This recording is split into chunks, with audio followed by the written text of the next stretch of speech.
Hey everyone, welcome to Signals. I'm your host, Gwen Chen. Joining me today is Mary Law, one of APJ's most respected voices in data, AI, and cloud. Mary has spent a 20-year career across different companies. She has led GTM teams and shaped a lot of conversations around AI and data-driven innovations.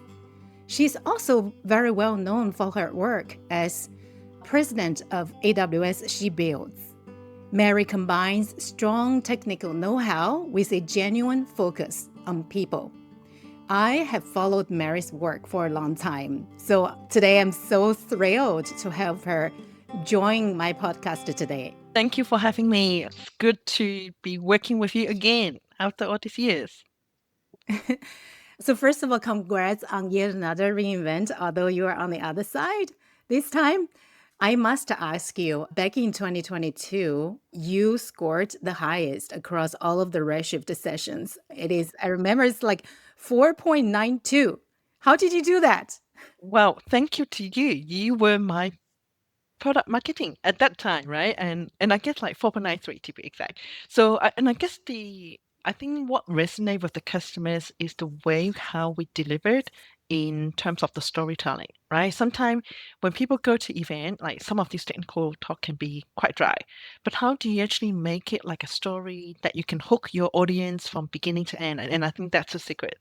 And of course, I have a really good partner in crime at that time that built a very convincing demo. What do you think of your score this time? Well, this time it's a very different because it's not at the AWS breakout session. It's only like at the Snowflake booth. That's different environment, but like I guess what we deliver is still the same. Trying to hook our audience, trying to tell them, hey, what's in it for you rather than all about us, right? I mean, when someone delivers a presentation, we should forget about ourselves. It's more for what we want the audience to walk away with. And that's one thing that I've learned over the years of speaking. Can you tell us what you do at Snowflake today? Yeah, so I look after the technical partnership between our cloud solution providers and Snowflake. So in terms of technology, go to market, and even how do we go in doing the power of three with partners. You worked across different companies, Oracle, AWS, Microsoft, and now at Snowflake. Those are some of the biggest names in cloud and data. Looking back, what were the pivotal moments that shaped your approach to customer innovation? Well, at the point where someone believed in me, right? So when I was at Oracle, someone actually asked me whether I want to hop into Microsoft and join the cloud technology. And for me, that was a very pivotal moment because if you think about Oracle, everything is on-prem, right? So jumping from on-prem to the world of cloud has actually really opened my eyes in understanding what's the art of possible for a lot of the customers be willing to take that challenge and do things faster and innovate faster. I remember you shared with me many years ago, you built a bot for the keynote. Can you tell us what the bot could do at that time? Yeah, like this is almost like 8 years ago, right? So it was featured at one of the Microsoft Partners event, and the bot is actually for called Ask Gabriella because Gabriella was the VP of the partners team back in those days. So basically, the chatbot actually allow her to ask, "Hey, what's the event? What are some of the partnership that looks like?" It even includes some of the basic Power BI chats as well in the bot. What are the biggest differences between 6 years ago's chat experience versus today's chat experience? I think now with the likes of large language models and everybody talk about LLM and RAG, and I think like the speed of building chatbot have definitely accelerated at like an incremental rate, right? I mean, from designing to productionize, you could be very quick, but what fundamentally have not changed is how do you actually want to can drive the user experience? Because if you think about it, right, if you use a chatbot you didn't get what you want in 2 or 3 goes, you're not likely to use it.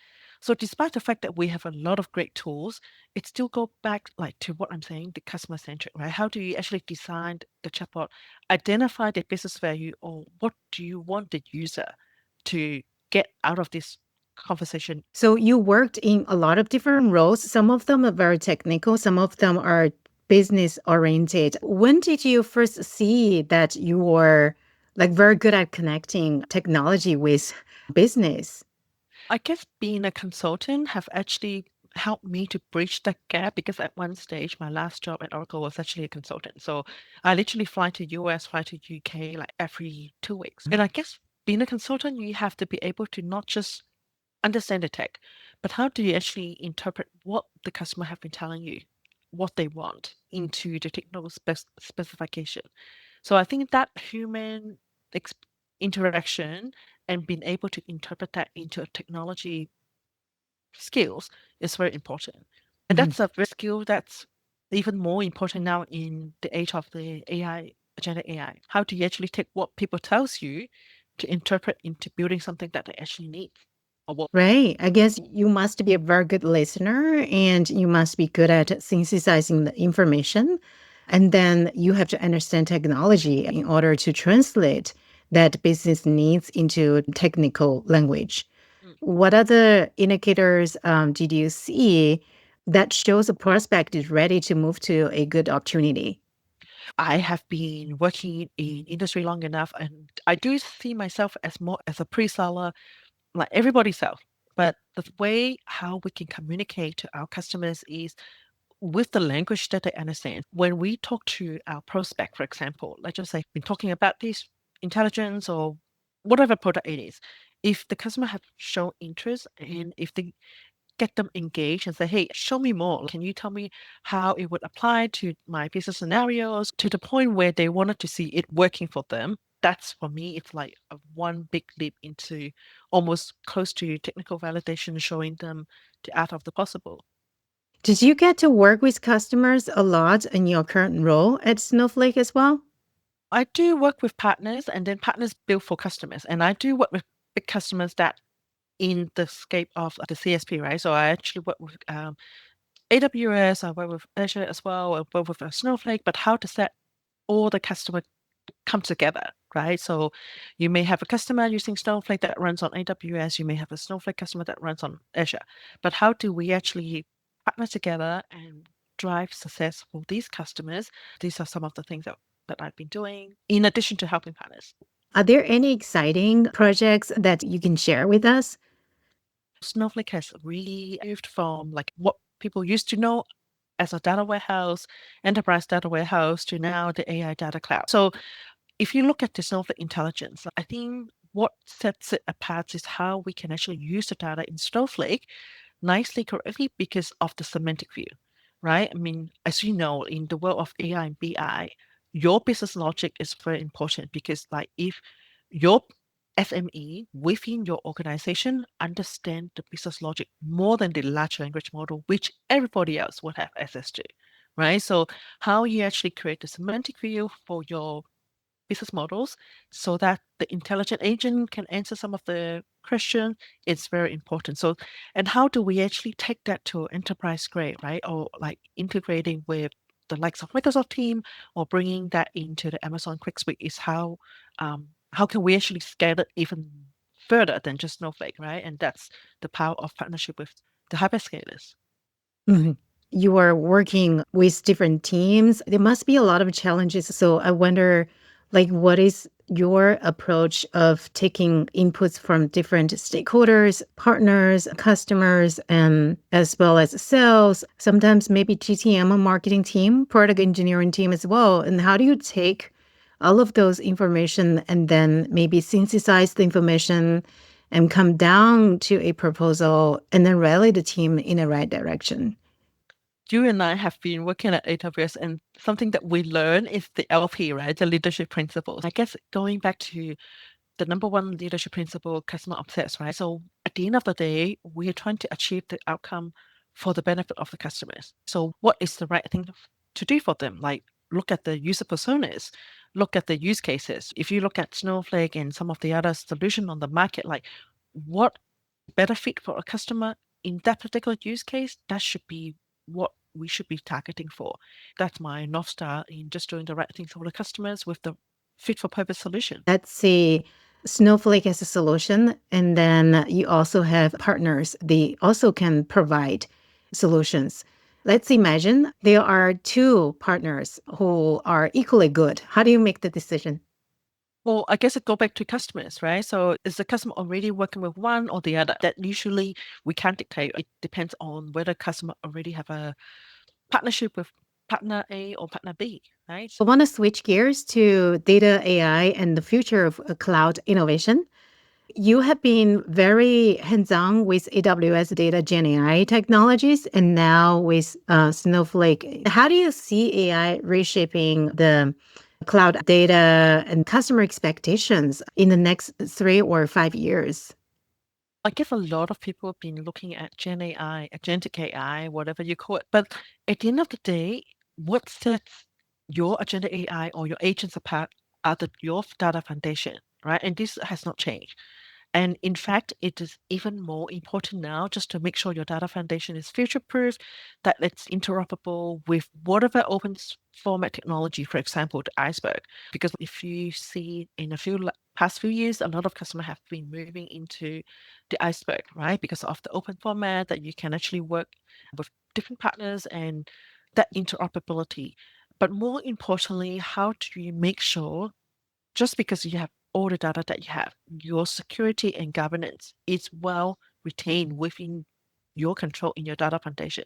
And I think that's something very important that customers should spend more time on, I would say, like making sure your data foundation is solid, right? Like it's connected with all the data as well as your organization data, because everybody have the same large language model access, but on top of your organizational data, if you have some external data that can enrich that, use that is something that's going to help for you to determine the next thing that you could build with your agenda AI. For example, if I'm building like a forecasting model, but if I have all the other external data set like the weather, the traffic, the route optimization, that's actually what's going to make it even more useful from moving that from descriptive, predictive to even prescriptive, right? Yeah, I've seen that there's a big announcement between Snowflake and Anthropic. The deal is 200 million collaboration deal. How do you see partnerships like this shift what's possible for enterprise data teams? It just means that like customer now will be able to have access to a lot of the Anthropic models, right? So that they can do what they may not be able to do before, right? Or may take a longer time. Like as you know, the Sonic 4.5 is actually very great. I mean, that's opened the door for a lot of the customers that we support on the Snowflake platform that they can actually do a lot of advanced stuff. Mhm. In your customer and partner conversations, what are the biggest barriers do you see in adopting AI agents? Building it is one thing, building it for POC is one thing, but to productionize it is another. And how do we make sure like going back to that customer centric, right? How do we make sure the organization SME are involved from the beginning to end? Because like most of the time you do see like IT comes in, they have this Gen AI group, but what we need to make sure is like the business stakeholders are involved from the beginning to end. And we still need that human in the loop. And this is very important because like as you build, we do use a lot of large language model. Okay, so do we have any inspection point to say, hey, this is right per my business units, or this is my business SME is actually looking at some of the answers or that's been generated by the agentic AI, right? So that needs to still happen regardless Mhm. of how advanced the large language model is. Because if you look at how all these large language models have been trained, right? I mean, without naming name, but I've been using an app to generate images. But the thing is like when you actually ask for to generate the image of certain things, like you would then come to know that model may not have been trained inclusively. Because the image that I asked for is actually me and my daughter's doing stuff, but it turned out to be like me and two other different people. So Mm. how the model have been trained as well, and this is something that we need to make sure human in the loop is actually have the inspection point before you even start thinking about should we roll out to like a smaller subset within the organization before we actually deploy this to a bigger scale. So take baby steps. We do need a lot of humans in the loop as opposed to rely on AI to do all of the things autonomously. You talked a lot about human-centered innovation. How can leaders keep their teams customer focused? Sure, all this agentic AI can help to facilitate and accelerate some of the productivity. But the creativity has not changed. And in fact, we need to be more creative and have that human aspect into what we do with the agentic AI. I mean, design one that's fit for purpose, but not only that, if you do a lot of the large language model, or if you do build your content just purely just based on putting something in the prompt, you will notice that it's actually very not human, right? I mean, sure, you can learn, put in a very good prompt engineering, but like I know you, Gwen, so I can build something that's more tailored for you rather than a generic prompt engineering. I guess this is coming back to the human-centric part, the target audience. How can we actually make sure it resonates? How can we make sure what we build actually can take them from the beginning to end? And I think that's not going to change. I mean, people say a lot of the AI may take away jobs, but I just feel like we need more people to be more empathetic in understanding what our end customer wants so they can add that a bit of human touch to end product. Personalized. So the AI solution for Mary must be different from the AI solution for Gwen. Is this what you're seeing from what you're doing right now that you're having your own startup? Absolutely. That's what we are doing. We strongly believe in personalized experience, especially for marketing solutions. I can give you one example. A piece of news is coming out. Different people have different ways of interpreting that piece of news. And what this means to the marketing scenario, let's see a company announces a new feature. To one company, it could mean we have a competing feature and how I'm going to enable my sales team to talk about this feature in customer meetings. To another company, it might mean, okay, but we already have that 2 years ago. We don't need to talk about it at all. Then, if you put personalized experience to a 2C scenario, at each different point of the time, and you want to provide to the customers the content that they want to see. Let's take one example. Mary is very familiar with Snowflake, data cloud. I'm not going to push content very basic about what is Snowflake to Mary. And to Gwen, that's another case, right? That's another scenario. So I totally agree with you. In order to build something that's useful, it has to be personalized. It has to be relevant to where you are, to the context you are in at that point, at that time. But that's sometimes it could be a challenge in itself as well. Back to your point, if you have not interacted with me before, you would tend to push out some generic, hey, come and join this webinar. And this is to the point where how can we actually be more human centric? Where can I actually find more information about Mary so that I can actually tailor something just like and any other touch point that the system may have? So it's all about gathering information from different sources, and then some of them could be external, some of them could be internal. So yeah, that's one very exciting area. Me and my team are working on right now. We feel so excited about it. Well, I was excited for you when I heard it from you as well. Yeah. So back to you. You've worked in data and AI for many years. Think about if you are talking to a startup founder who is about to stand up a team for a GTM or for technical specialist team, what are the skill sets you suggest those founders look for?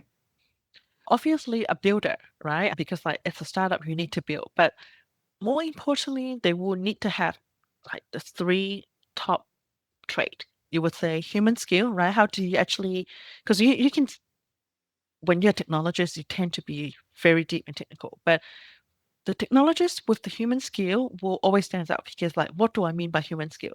I don't even want to call it the soft skill, right? The ability to listen. So for example, if you don't have the active listening skill, how are you going to build stuff that's right for your customers? Right. And second is the aptitude to learn because like you and I have been in the industry long enough to know that every day we have to learn something new, right? We just have to push ourselves like sometimes we learn on the go, but that's the way it is in this technology. And communication, how can we actually make sure we know how to twitch our communication skill dependent on the audience? Like if I'm speaking to a CTO or the CMO or the CFO, like your conversation would likely be different. So if this is a new startup and this is a new founder that needs to pitch to different target audience, I think those are the three very important skill set that they should be hiring for. Thank you so much for sharing a lot of your insights, Mary. I'm going to wrap this up with 3 short questions. First one, what is the best career advice you've received? Yeah, I still remember this from one of my very good player coach, mentor, manager, right? He kept telling me work will always be there.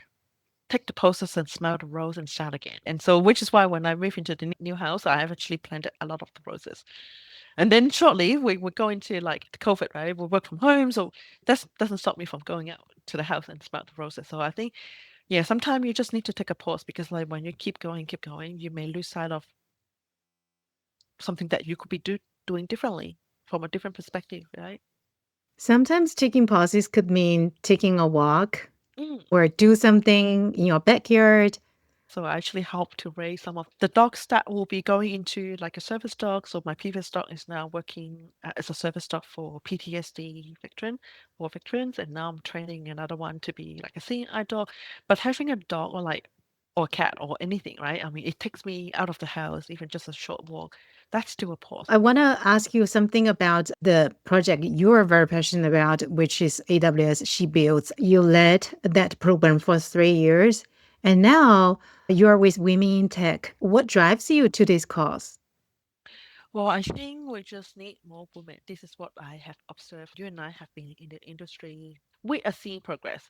But now, especially in the large language model data training, we need more of us because we need more different perspective, right? And this is why we need to do more to get more women in tech because there are different skills that we propose, right? I mean, the active listening, the empathetics, and but I do think if we have more women in tech, it can represent the more equally.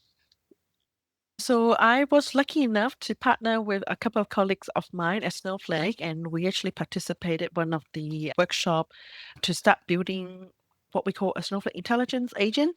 So all the participants have no previous knowledge of technologies or even what Snowflake is, but we were able to, in a short 90 minutes, we walked them through what Snowflake is and how do we go about building something that they can take back to the organization. So very lucky to be a part of that, and I think there's so much more that we could do, right? If you think about now having large language model, now everybody can build agent. Now everybody can turn simple language into SQL. The possibility is unlimited because like if you think about very traditional the marketers, they tend to stay away from building stuff like writing SQL or building things because they think they're good at marketing because we don't need to write code. But if you think about some of the use cases, right, where the agentic AI can be very helpful from running campaign or from generating insight or even creating emails, this is where some of those marketers SME knowledge is in their head. They can now go and build something that is very useful, like from can actually with that marketer's perspective rather than waiting for the IT to build that. So, which is why even the SME is even more important than ever now building this together with the Mm. technical people. What would be the advice you give to our listeners who want to get into data and AI? One piece of advice will be comfortable of not being comfortable because, like I said, every day you need to learn something new, right? But that's for me, that's just the way to keep yourself growing, right? Maybe it's for technology, but if it's even for the knowledge. Yeah. If you feel like you are uncomfortable, that means you're growing because you are surrounded by something that you are unfamiliar with, that is not your comfort zone. So that's why you're learning. Yeah, and trust me, every day I have this imposter syndrome. I don't know enough of this, so I just need to do. I mean, that just help your brain being active, right? And Yeah. gainfully employed as well at the same time. Well, I appreciate this talk. Thank you so much. Likewise, thank you for having me.